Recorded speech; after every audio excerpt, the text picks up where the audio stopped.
ما شاء الله بقى الطاجن بيطلع بالجمال اللي انتوا شايفينه ده. مش قادرة اوصف لكم جمال الطعم وجمال الريحة. في الاول كده هنحضر العجينة بتاعتنا. هتكون عبارة عن كوبايتين دقيق، عليهم معلقة كبيرة من الخميرة الفورية ومعلقة كبيرة من السكر ورشة ملح صغيرة خالص. هنقلب طبعا الحاجات دي مع بعض كويس جدا، ونبدأ بقى نعجن العجينة بتاعتنا بمية فترة. هننزل طبعا بالمية بالتدريج شوية بشوية لحد لما العجينة تلم معانا. اهم حاجة ان احنا نعجن العجينة بتاعتنا كويس جدا لحد لما يكون معانا عجينة ناعمة خالص وطرية وما بتلزقش. هنغطي بقى العجينة بتاعتنا ونسيبها في مكان دافي ترتاح. بعد كده جبت رغيف عيش من بتاع الدعم، لو مش موجود عندكم العيش بتاع الدعم ده استخدموا رغيف عيش شامي. هنحط على رغيف العيش ده كوباية مية وهنسيبه على جنب كده بالظبط 5 دقايق. بعد كده هنجيب نص كيلو من اللحمة المفرومة، واللحمة بتاعتنا الأفضل يكون فيها نسبة دهن كويسة. يعني أنا دايما كده وأنا بفرم اللحمة بحط معاها 100 جرام من الدهن. هنضيف بقى على اللحمة بتاعتنا بصلاية كبيرة مبشورة، معلقة صغيرة من الثوم المفروم وشوية بقدونس. هنجيب بقى العيش اللي احنا نقعناه ده ونصفيه كويس جدا جدا من المية.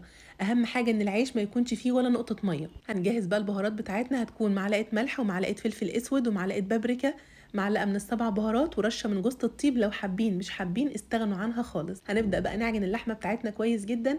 لو ما بتحبوش العجن وبتزهقوا بسرعة خدوهم بقى ادولهم ضربتين 3 كده في الكبة. المهم ان اللحمة بتاعتنا تكون ناعمة خالص بالشكل اللي انتوا شايفينه ده وعاملة خيوط كده في ايدينا. لما نضغط كده على حتة اللحمة تلاقوا صوابعكم بتعلم فيها. هنجيب بقى طبق فيه معلقتين 3 من الزيت ونبدأ نشكل الكفتة بتاعتنا. لو حابين بقى انكم تعملوها صوابع زي ما انا بعملها كده براحتكم خالص. لو حابين تعملوها كور صغيرة برضو براحتكم خالص. عايزه اقول لكم ان بنفس الطريقه دي ونفس الشكل ده وبنفس المكونات ونفس الخطوات هي دي الكفته بتاعه الحاتي المشويه. لو حابين تعملوا الكفته مشويه بنفس الخطوات دي هتعملوها كده وتدخلوها الفرن على طول. بس طبعا احنا النهارده مش هنعمل كفته مشويه، انا بس كنت بوريكم الطريقه اللي تشكلوا بيها الكفته لو حابين انكم تعملوها مشويه. احنا النهارده بنعمل طاجن كفته بالخضار. هنجيب بقى طاسه كده او وok او اي حاجه فيها معلقتين 3 من الزيت او معلقه زيت ومعلقه زبده، والنار تكون عالية جدا. هندي للكفتة بتاعتنا بقى كده لون من الناحيتين. بعد كده بقى هنجهز كل الخضار الموجود عندنا في البيت. انا استخدمت بقى فلفل الوان وكوسة وجزر وبصل وبطاطس. كل الخضار الموجود عندك، حابة تحطي معاهم بسلة حطي، اي خضار انت حابة تزوديه زوديه.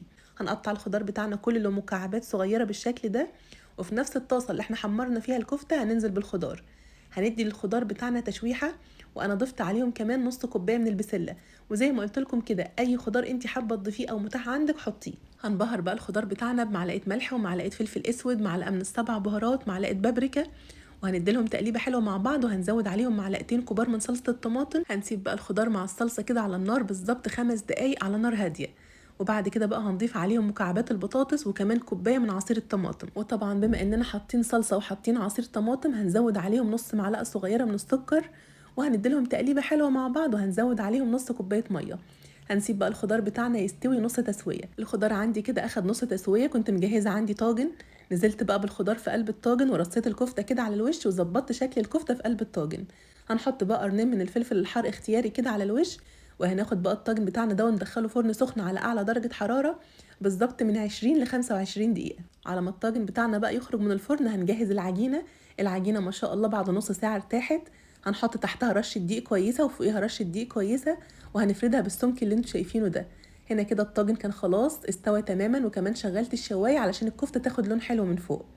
هنغطي بقى الطاجن بتاعنا بالعجينه، وطبعا باقي العجين اللي باقي ده مش بنرميه، احنا بنرجع نفرده تاني ونعمل منه رغيف عيش. هنكون مجهزين عندنا بقى صفار بيضه ومعلقه حليب ورشه فلفل اسود، وهندهن وش العجينه بتاعتنا بالشكل ده. حابين تحطوا بقى رشه سمسم رشه حبه البركه براحتكم جدا.